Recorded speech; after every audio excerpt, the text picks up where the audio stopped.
പിന്നീട് അതായത് ഇത്രയും വില കൊടുത്തിരിക്കുന്ന വണ്ടി എത്ര നാൾ ഓടും, അതിന് എൻജിൻ്റെ റിലയബിലിറ്റിയിലൊക്കെ ഒരു ചോദ്യങ്ങൾ വരും. നമുക്ക് അത് വാർത്താണോ എന്നുള്ള കാര്യം. ഇത് hello guys, welcome back to motor world. എന്തെല്ലാവർക്കും സുഖല്ലേ? ഇന്ന് ഒരു റിവ്യൂ വീഡിയോ ആണ്. ഏത് വണ്ടിയുടെ റിവ്യൂ ആണെന്ന് വെച്ച് കഴിഞ്ഞാൽ ഇത് നിങ്ങൾ കണ്ടിട്ടുണ്ടാകും. NX500, അതായത് ഹോണ്ടയുടെ പുതിയ അപ്ഡേറ്റഡ് വേരിയൻറ്റ് എന്നവർ പറയുന്നു. തീർച്ചയായിട്ടും ഹോണ്ടയുടെ പുതിയ അപ്ഡേറ്റഡ് വേരിയൻ്റ് ആയിട്ടുള്ള CB500Xൻ്റെ ഒരു ഫേസ് ലിഫ്റ്റ് വെർഷനാണ്. സെയിം എൻജിൻ വെച്ചിട്ട് കുറച്ച് അപ്ഡേഷനും കാര്യങ്ങളൊക്കെ കൊണ്ടുവന്ന് പുതിയൊരു ഭാവത്തിൽ, അതായത് ഹോണ്ടയുടെ ഇതുവരെ നമ്മൾ കാണാത്ത ഒരു ഡിസൈൻ ലാംഗ്വേജിൽ ഇറങ്ങിയിരിക്കുന്ന ഒരു വണ്ടിയാണ് NX500 എന്ന് പറയുന്നത്. അപ്പോൾ നമുക്ക് എന്തൊക്കെയാലും ഈ വണ്ടി ഓടിച്ചിട്ട് ഒരു അരമണിക്കൂർ മാത്രമാണ് നമുക്ക് ഈ വണ്ടി കയ്യിൽ കിട്ടിയത്. അപ്പോൾ അരമണിക്കൂർ കൊണ്ടിട്ട് നമുക്ക് ഈ വണ്ടിയിൽ എനിക്ക് ഓടിച്ചപ്പം തോന്നിയ കാര്യങ്ങൾ ഞാൻ ജസ്റ്റ് ഒന്ന് പറഞ്ഞു തരാം. ഒരു ഫസ്റ്റ് ഇംപ്രഷൻ മാത്രമാണ്. അപ്പോൾ ഡയറക്റ്റ് വീഡിയോയിലിട്ട്.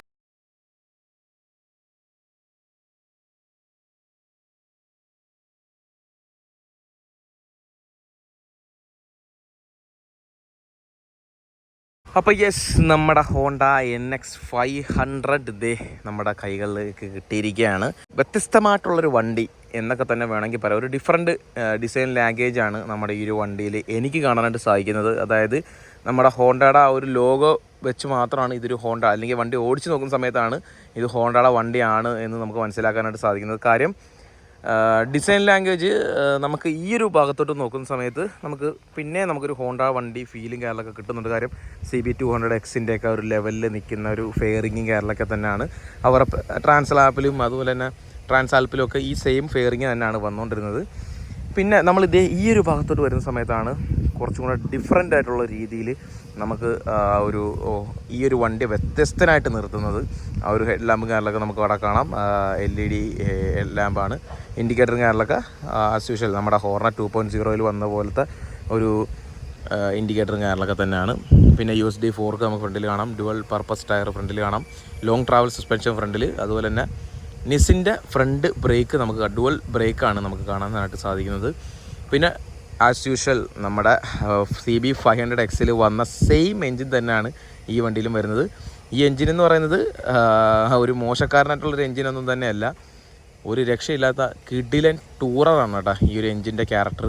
ടൂറിങ്ങിന് പറ്റിയ സാധനമാണ്. കാര്യം ഒരു 90, 100, 110ലും നമുക്ക് നൈസായിട്ട്, അതായത് എൻജിനൊരു കുലുക്കോ ഇല്ലാതെ നമുക്ക് ഓടിച്ചുകൊണ്ട് പോകാനായിട്ട് പറ്റുന്ന രീതിയിലുള്ള ഒരു എൻജിനാണ് ഇത് ഈ കാണുന്ന ഈ ഒരു പാരലൽ ടിൻ 500 അല്ലല്ലോ 476cc liquid cooled DOHC engine. അപ്പോൾ എക്സോസ്റ്റും കാര്യങ്ങളൊക്കെ കാണാം. നമുക്ക് എക്സോസ്റ്റിൻ്റെ സൗണ്ടും കാര്യങ്ങളൊക്കെ മനോഹരമായിട്ടുള്ള സൗണ്ടാണ്. വലിയ അരോചകമായിട്ടുള്ള സൗണ്ടൊന്നും തന്നെയല്ല. സൗണ്ടൊക്കെ കേൾക്കാൻ നല്ല രസമുണ്ട് കേട്ടോ. ഡുവൽ ബാരലായിട്ടുള്ള എക്സോസ്റ്റാണ്. കേൾക്കാൻ നല്ല രസമുണ്ട്. ഹയർ റെവിലും ആ ഒരു സ്ക്രീമിങ്ങും കാര്യങ്ങളൊക്കെ നല്ല രസമുണ്ട് കേൾക്കാനായിട്ട്. ഇത് ഡിസൈൻ നിങ്ങൾ കണ്ടില്ലേ? ഫ്രണ്ടിലത്തെ കാര്യം പറഞ്ഞ പോലെ തന്നെ ആൾ ടുഗദർ ഡിഫറെൻ്റ് ആയിട്ടുള്ള രീതിയിലാണ് ബാക്കിലത്തെ ടെയിൽ ലൈറ്റിൻ്റെ ഡിസൈനും വന്നിട്ടുള്ളത്. പിന്നെ ഗ്രാബറയിലൊക്കെ നല്ല കംഫർട്ടബിളാണ് കേട്ടോ. പിടിക്കാനായിട്ടാണെങ്കിലും ഹോൾഡ് ചെയ്യാനായിട്ടാണെങ്കിലും എല്ലാം തന്നെ. അതുപോലെ തന്നെ സീറ്റാണെന്നുണ്ടെങ്കിലും നല്ല കംഫർട്ടബിളായിട്ടോ. നല്ല കംഫർട്ടബിളായിട്ടുള്ള സീറ്റാണ് റൈഡറിനാണെങ്കിലും പില്ലിയനാണെങ്കിലും വന്നിട്ടുള്ളത്. പിന്നെ റൈഡിങ് പൊസിഷൻ്റെ കാര്യമൊക്കെ ഞാൻ പറയാം വണ്ടിയിലോട്ട് കയറി ചെയ്തിട്ട്. പിന്നെ TFT ഡിസ്പ്ലേയിൽ നമുക്ക് ഈ ഒരു ഭാഗത്തായിട്ടാണ് TFT ഡിസ്പ്ലേ കൺട്രോൾ ചെയ്യാനായിട്ടുള്ള ജോയ്സ്റ്റിക്കും കാര്യങ്ങളൊക്കെ കൊടുത്തിട്ടുള്ളത്. നമുക്കിവിടെ real time fuel consumption, service reminder, അങ്ങനെയുള്ള കുറച്ച് ബേസിക്കായിട്ടുള്ള കുറച്ച് കാര്യങ്ങളാണ് വണ്ടിയിൽ വരുന്നത്. പിന്നെ 500X വെച്ച് നോക്കുന്ന സമയത്ത് TFT ഡിസ്പ്ലേ ആയി. പിന്നെ കുറച്ച് അഡീഷണൽ ഫീച്ചേഴ്സ് വന്നിട്ടുള്ളത് വളരെ വലിയൊരു കാര്യം തന്നെയാണ് കേട്ടോ. പിന്നെ ഷോയുടെ സസ്പെൻഷനാണ് കൊടുത്തിട്ടുള്ളത്. NXൻ്റെ ലോഗോ നമുക്കിവിടെ കാണാം. നല്ല അടിപൊളി ഒരു വൈസറാണ് കൊടുത്തിട്ടുള്ളത്. എനിക്ക് തോന്നുന്നു CB500Xനെക്കാട്ടിലും കുറച്ചും കൂടെ ടാളറായിട്ടുള്ള, അല്ലെങ്കിൽ വിൻ പ്രൊട്ടക്ഷനും കാര്യങ്ങളൊക്കെ നല്ല രീതിയിൽ കിട്ടുന്ന രീതിയിലുള്ള ഒരു വൈസറാണ് കേട്ടോ ഈ ഒരു വണ്ടിയിൽ നമുക്ക് കാണാൻ സാധിക്കുന്നത്. ഏകദേശം 47.6 bhpയും 43 Nm ടോർക്കുമാണ് ഈ ഒരു വണ്ടി പ്രൊഡ്യൂസ് ചെയ്യുന്നത്. അപ്പോൾ പെർഫോമൻസിൻ്റെ കാര്യത്തിൽ നല്ല പഞ്ചി പെർഫോമൻസ് ആണ് വണ്ടിയുടെ ഭാഗത്തുനിന്ന് എനിക്ക് പേഴ്സണലി ഫീൽ ചെയ്തത്. അപ്പോൾ എന്തൊക്കെയാലും ഞാനത് ഓടിക്കുന്ന സമയത്ത് ഞാൻ പറയാം. 183 mm ആണ് ഗ്രൗണ്ട് ക്ലിയറൻസ്. അത്യാവശ്യം നല്ല ഡീസൻ്റ് എന്ന് പറയാൻ പറ്റത്തില്ല, നല്ല ഗ്രൗണ്ട് ക്ലിയറൻസ് തന്നെയാണ് വണ്ടിയിൽ വന്നിട്ടുള്ളത്. അതുപോലെ തന്നെ ഫ്രണ്ടിൽ 296 mm ഡുവൽ ഡിസ്ക് ബ്രേക്കാണ് കേട്ടോ വരുന്നത്. അതുപോലെ തന്നെ ബാക്കിൽ 240 mm ഡിസ്ക് ബ്രേക്കും വരുന്നുണ്ട്. ബ്രേക്കിംഗ് ഒക്കെ അടിപൊളി, ഒരു രക്ഷയില്ലാത്ത ബ്രേക്കിംഗ് ആണ്. പിന്നെ ലോങ് ട്രാവൽ സസ്പെൻഷനാണ് ഫ്രണ്ടിൽ വരുന്നത്. വണ്ടിയിലോട്ട് കയറിയിരിക്കുന്ന സമയത്ത് നമുക്ക് 196 കിലോ ആണ് വണ്ടിയുടെ ഭാരം എന്ന് പറയുന്നത്. നമുക്കതങ്ങനെ വലിയ രീതിയിൽ ഫീലും ചെയ്തൊന്നുമില്ല. പക്ഷേ നല്ല ലൈറ്റ് വെയിറ്റ് ആയിട്ട് തന്നെയാണ് വണ്ടി ഓടിക്കുന്ന സമയത്തൊക്കെ നമുക്ക് ഫീൽ ചെയ്യുക. പിന്നെ വലിയൊരു ടാങ്കാണ് നമുക്ക് കാണാൻ സാധിക്കുക. 17.5 ലിറ്ററാണ് വണ്ടിയുടെ ടാങ്ക് കപ്പാസിറ്റി എന്ന് പറയുന്നത്. അതിമാരകം എന്നൊക്കെ തന്നെ വേണമെങ്കിൽ പറയാം. ട്രാക്ഷൻ കൺട്രോൾ ഓഫ് ആക്കാനുള്ള സ്വിച്ചും കാര്യങ്ങളൊക്കെ നമുക്ക് ഇവിടെ കാണാം. അത് ഹോണ്ട പറയുന്നത് ഹോണ്ടയുടെ ട്രാക്ഷൻ കൺട്രോൾ എന്നല്ല, ഹോണ്ട സെലക്റ്റബിൾ ടോർക്ക് കൺട്രോൾ എന്നൊക്കെയാണ് പറയുന്നത്. പിന്നെ എന്തായാലും നമുക്ക് എന്തെങ്കിലും വണ്ടി എടുക്കാം. വണ്ടി അത്യാവശ്യം നല്ല റിഫൈൻഡ് ആണ് കേട്ടോ. നല്ല റിഫൈൻഡ് എന്ന് വെച്ച് കഴിഞ്ഞാൽ അത്യാവശ്യം നല്ല റിഫൈൻഡ് ആണ്. ആ ഒരു ഹോണ്ടയുടെ ആ ഒരു എന്താ പറയുക സ്മൂത്ത്നെസ്സും ആ ഒരു റിലയബിലിറ്റിയൊക്കെ നമുക്ക് വണ്ടി ഓണാക്കുന്ന സമയത്ത് തന്നെ ഫീൽ ചെയ്യും. പിന്നെ ഫിറ്റ് ആൻഡ് ഫിനിഷ്, എനിക്ക് സത്യം പറഞ്ഞാൽ ഈ ഒരു കോക്പിറ്റ് വ്യൂ ഒരുപാട് ഇഷ്ടപ്പെട്ടു. കാര്യം കണ്ടില്ലേ, ഈ ഒരു ഭാഗത്തായിട്ട് ആ ഒരു TFT ഡിസ്പ്ലേ പ്ലേസ് ചെയ്തേക്കുന്നതിൻ്റെ ഒരു നല്ല വിസിബിലിറ്റിയും കാര്യങ്ങളൊക്കെ കിട്ടുന്നുണ്ട്. അതുപോലെ തന്നെ അപ്പറൈറ്റ് ആയിട്ടുള്ള റൈഡിങ് പോസ്റ്ററാണ്. ക്ലച്ചാണെന്നുണ്ടെങ്കിൽ നല്ല ലൈറ്റ് ക്ലച്ചാണ്. അതുപോലെ തന്നെ എനിക്ക് ഏറ്റവും കൂടുതൽ ഇഷ്ടപ്പെട്ടത് ഈ മിററാണ് കേട്ടോ. നല്ല വിസിബിലിറ്റി, അതായത് ബാക്കി വരുന്ന എല്ലാ വണ്ടികളും ഒട്ടുമിക്ക എല്ലാ ആംഗിളിൽ നിന്നും നമുക്ക് കിട്ടാനായിട്ട് സാധിക്കുന്നുണ്ട്. നല്ല രസമുണ്ട് അത് കാണാനായിട്ട്. പിന്നെ വേറെന്താ, എന്തായാലും നമുക്ക് വണ്ടി ഓടിക്കാം അല്ലേ. ആ പെർഫോമൻസ് എങ്ങനെയുണ്ട് എന്നുള്ള കാര്യം നമുക്ക് നോക്കാം. പിന്നെ ഫസ്റ്റിൽ തന്നെ ഒരു കാര്യം പറയാണ്, ഇതിൻ്റെ ഓൺ റോഡ് പ്രൈസ് ഇടില്ല. ത്രോട്ടിൽ റെസ്പോൺസൊക്കെ അടിപൊളിയാണ് കേട്ടോ. നല്ല ത്രോട്ടിൽ റെസ്പോൺസും കാര്യങ്ങളൊക്കെ തന്നെയാണ് വണ്ടിയിൽ വരുന്നത്. പിന്നെ ഭയങ്കരമായിട്ട് കൺഫ്യൂഷൻ ആവുന്നുണ്ട് ഈ ഒരു സ്വിച്ച് കൺട്രോളും കാര്യങ്ങളൊക്കെ. അതായത് നല്ലതുപോലെ ഞാൻ ഇൻഡിക്കേറ്റർ ഇടാനായിട്ട് പാടുപെടുന്നുണ്ട്. നമ്മൾ സമയം എത്തുമ്പോഴത്തേക്കും നമുക്ക് കറക്റ്റായിട്ട് കിട്ടുന്നില്ല. ആ ഒരു ഇൻഡിക്കേറ്ററും ഹോണും തമ്മിൽ മിസ്മാച്ച് ആയി പോകുന്നുണ്ട്.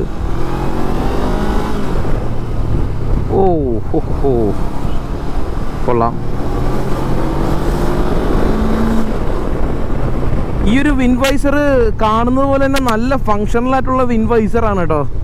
എനിക്ക് തോന്നുന്നൊരു 90-110 വരെയൊക്കെ നമുക്ക് നല്ല പ്രൊട്ടക്ഷനും കാര്യങ്ങളൊക്കെ കിട്ടുന്നുണ്ട്. ആ ഒരു വോയിസിലുള്ള ക്ലിയറും നിങ്ങൾക്ക് എന്തൊക്കെയാലും അനുഭവിച്ചറിയാനായിട്ട് സാധിക്കും. പിന്നത്തെ 5ാമത്തെ ഗിയറിലും 6ാമത്തെ ഗിയറിലും വേണമെങ്കിൽ നമുക്ക് നോക്കിങ് ഇല്ലാതെ ആ ഒരു 50-45 റേഞ്ചിൽ നമുക്ക് പോകാനായിട്ട് സാധിക്കും.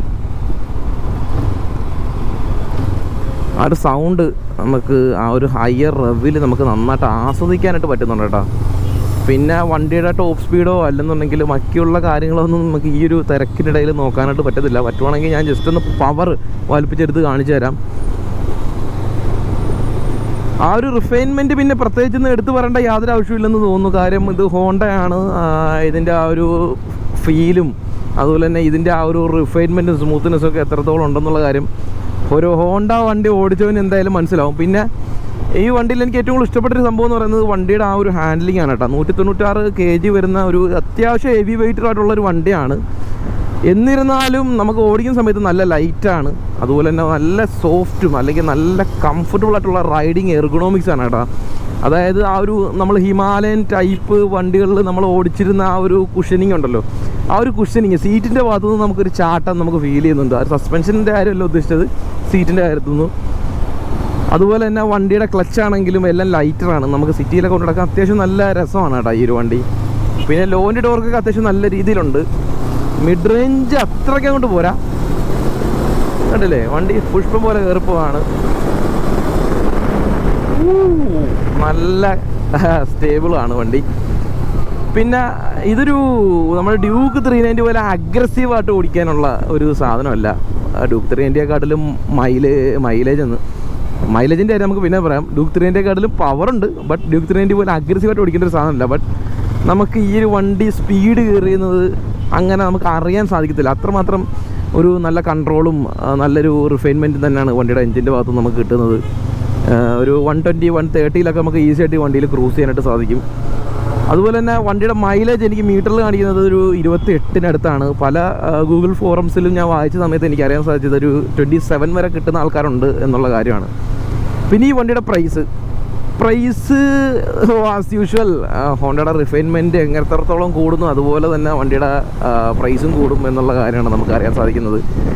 പ്രൈസ് ഏകദേശം ക്ലോസ് ടു 8 lakhs ആണ് വണ്ടിയുടെ ഓൺ റോഡ് പ്രൈസ് നമ്മുടെ കേരളത്തിൽ വരുന്നത്. അപ്പം ഇത്രയും വില എടുത്തൊരു 100cc എടുക്കണോ ഹിമാലയനോ അല്ലെങ്കിൽ വല്ല ADV 390 എടുത്താൽ പോരെ എന്ന് ചോദിക്കുന്നവരോട് ദിസ് ഈസ് ഡിഫറെൻറ്റ്.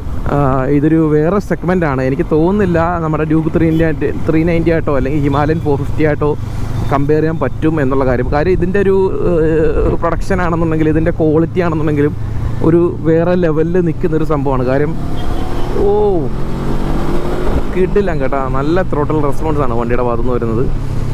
പിന്നെ വണ്ടിയുടെ ക്വാളിറ്റി, അതായത് എൻജിൻ്റെ കാര്യമാണെന്നുണ്ടെങ്കിലും ആഫ്റ്റർ സെയിൽസ് നമുക്ക് സർവീസ് കോസ്റ്റ് ആണെന്നുണ്ടെങ്കിലും വളരെയധികം കുറവാണ്. എനിക്ക് തോന്നുന്നത് ആ ഒരു വണ്ടിയുടെയൊക്കെ ലെവലിൽ നിൽക്കുന്ന സർവീസ് കോസ്റ്റ് തന്നെ ആയിരിക്കും ഈ വണ്ടിക്കും വരുന്നത്. പിന്നെ നമുക്ക് കുറച്ചും കൂടെ വിശ്വസിച്ച് എന്താ പറയണ്ടേ, പിന്നെ നമുക്ക് എന്തായാലും ഹിമാലയനെക്കാട്ടിലും അതുപോലെ തന്നെ നമുക്ക് ഡ്യൂക്ക് 390 അല്ലെങ്കിൽ ADV 390 ഒക്കെ കാട്ടിലും അത്യാവശ്യം നല്ല രീതിയിൽ ഹൈവേയിൽ ഈസി ആയിട്ട് ക്രൂസ് ചെയ്യാനായിട്ട് സാധിക്കും. പിന്നെ ഒരു പ്രീമിയം ഫീല് നമുക്ക് കിട്ടുന്നുണ്ട്. പിന്നെ പർപ്പസൊക്കെ എല്ലാത്തിനും ഏകദേശം ഒന്ന് തന്നെയാണ് കേട്ടോ. നിങ്ങളുടെ കയ്യിൽ ഇത്രയും ബഡ്ജറ്റ് ഇല്ല എന്നുണ്ടെങ്കിൽ നിങ്ങൾക്ക് ഒരു ആൾ ടുഗദർ നിങ്ങൾക്കൊരു പ്രീമിയം വണ്ടി വേണം, ഒരു ബിഗ് ബൈക്ക് ഫീല് വേണം എന്നൊക്കെ ഉള്ളവരാണെന്നുണ്ടെങ്കിൽ നിങ്ങളുടെ കയ്യിൽ ബഡ്ജറ്റ് ഉണ്ടെന്നുണ്ടെങ്കിൽ നിങ്ങൾക്ക് തീർച്ചയായിട്ടും ഈ ഒരു വണ്ടിയിലോട്ട് വരാം. കാര്യം എനിക്ക് തോന്നുന്നത് ദിസ് ഇസ് നല്ലൊരു വണ്ടി തന്നെയാണ്. കാര്യം നമുക്കൊരു 7 ലക്ഷം രൂപ അല്ലെങ്കിൽ 7.5 ലക്ഷം രൂപ കൊടുത്ത് മേടിക്കുന്ന ഒരാളെന്നുള്ള നിലയിൽ ഈ വണ്ടി അതിൻ്റെ ഒരു രീതിയിലുള്ള ഒരു ഫീഡ്ബാക്ക് തിരിച്ച് കൊടുക്കുന്നുണ്ട്. പെർഫോമൻസിൻ്റെ കാര്യത്തിലാണെന്നുണ്ടെങ്കിലും സർവീസ് കോസ്റ്റിൻ്റെ കാര്യത്തിലാണെങ്കിലും എല്ലാ കാര്യങ്ങളൊക്കെയാണ് എനിക്ക് തോന്നുന്നത്. പിന്നെ ഹീറ്റിംഗ് ഒക്കെ കുഴപ്പമില്ല, അത് അതിൻ്റെ രീതിയിലുള്ള രീതി. ചൂട് ക്ലൈമറ്റ് ആയതുകൊണ്ട് അത്യാവശ്യം ഹീറ്റിംഗ് കാര്യങ്ങളൊക്കെ റേഡിയേറ്റർ പുറം തള്ളുന്നത് നമ്മുടെ കാലിലോട്ട് ആ ഒരു മുട്ടിൻ്റെ ഭാഗത്തോട്ട് അടിക്കുന്നുണ്ട്. മുട്ടെന്ന് വെച്ച് കഴിഞ്ഞാൽ താഴെ നല്ല അടിപൊളി ബ്രേക്കിംഗ് ആണ് കേട്ടോ എന്തായാലും വന്നിട്ടുള്ളത്. ആ ഒരു ഡുവൽ ഡിസ്കിൻ്റെ അല്ലെങ്കിൽ ആ ഒരു നിസിൻ ബ്രേക്കിങ്ങിൻ്റെ ആ ഒരു ക്വാളിറ്റി നമുക്ക് ഈ ഒരു ഫ്രണ്ട് ബ്രേക്കിങ്ങിൻ്റെ ഭാഗത്തു നിന്ന് നമുക്ക് നിസ്സംശയം കിട്ടുന്നുണ്ട് എന്നൊക്കെ തന്നെ വേണമെങ്കിൽ പറയാം. കാര്യം അതുകൊണ്ടല്ലേ ബാക്കിൽ വേറെ വണ്ടി ഇല്ലാത്തതുകൊണ്ട് കാണിച്ചാണ് കേട്ടോ. പിന്നെ ബാക്കിലത്തെ ബ്രേക്ക് ഒരു ആവറേജ് എന്നുള്ള ലെവലിലാണ് എനിക്ക് കാണാൻ സാധിക്കുന്നത്. പിന്നെ ഇതൊരു ഹാർഡ് കോർ ഓഫ് റോഡിങ്ങിന് ഉപയോഗിക്കുന്ന ഒരു വണ്ടി എന്നുള്ള നിലക്കിനെക്കാട്ടിലും കൂടുതൽ എനിക്ക് ഒരു ടൂറിങ്ങിന് ഉപയോഗിക്കാനായിട്ടാണ് കുറച്ചുകൂടി ഇഷ്ടപ്പെട്ടത്. കാര്യം ഓൾറെഡി ഈ ഒരു എൻജിൻ പ്രൂവൺ ആയിട്ടുള്ളൊരു എൻജിനാണ് CB 500XL. പക്ഷേ അതിന് ഭയങ്കര വിലയായിരുന്നു ആ ഒരു വണ്ടിക്ക്. ഇതിനും വില തന്നെയാണ്.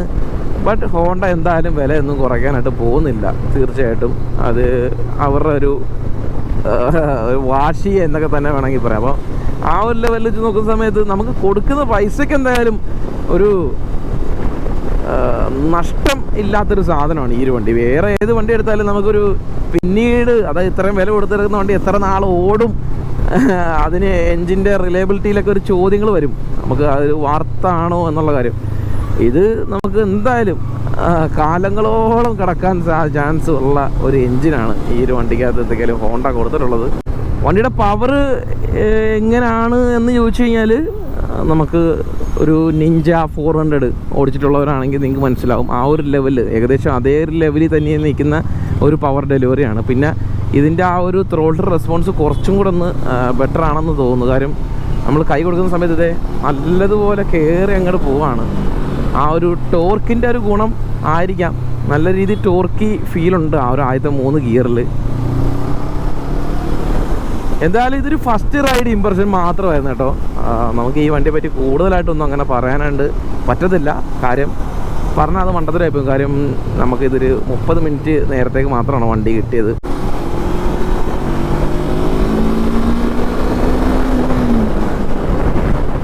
ആ വണ്ടി അങ്ങോട്ട് കയറുന്നേ അറിയുന്നതേ ഇല്ല കേട്ടോ, അത്രമാത്രം സ്മൂത്തായിട്ടുള്ളൊരു എൻജിൻ. അപ്പോൾ എന്തായാലും വീഡിയോ ഇഷ്ടപ്പെട്ടെങ്കിൽ തീർച്ചയായിട്ടും വീഡിയോക്ക് ലൈക്ക് ചെയ്യുക, ചാനൽ സബ്സ്ക്രൈബ് ചെയ്യാത്തതാണെന്നുണ്ടെങ്കിൽ സബ്സ്ക്രൈബ് ചെയ്യുക. അടുത്തൊരു വീഡിയോയിലാണ്. ബൈ.